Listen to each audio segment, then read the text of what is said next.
Sa ibang balita, patay ang isang sakay ng kotse habang sugatan naman ang dalawa niyang kasama matapos silang ma-sandwich ng tatlong truck sa Santa Mesa, Maynila. Narito ang report ni Mav Gonzalez.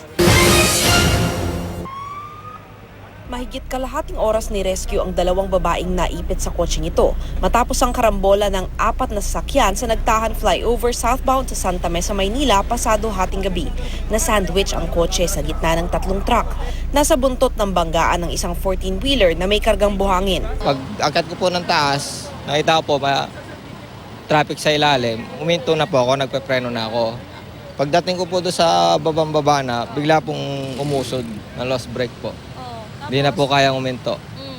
Yun, wala na po akong magawa. Nagkataong traffic noon kaya nasapul niya ang isa pang truck sa paanan ng flyover. Nakatigil po ako kasi traffic. Nangga po ako nung isang truck kaya po nabangga ko yung kotse. Ang truck naman ni Glenn ang bumangga sa kotse na tinumbok naman ng truck sa harapan nito.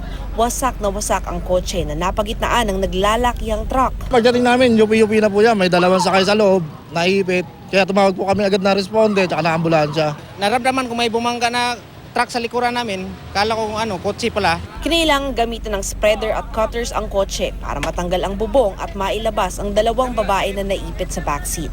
May malay ang biktimang si Karen Graneta habang nire-rescue siya, ngunit bali-bali na ang daliri niya.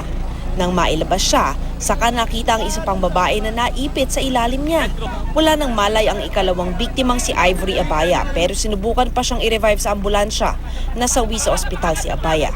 Sugutan din ang driver ng kotse na si Antonio Maraya. Agad silang dinala sa ospital. Matapos yung pinsala sa buhay ay napakatinding traffic naman ang idinulot nitong karambola. Kaya kung makikita nyo, papunta dito sa Nagtahan, napakaraming mga sasakyan, mga delivery truck ang naghihintay ngayon dahil hindi pa rin maalis yung tatlong truck dahil hinihintay pa yung magtotow dito.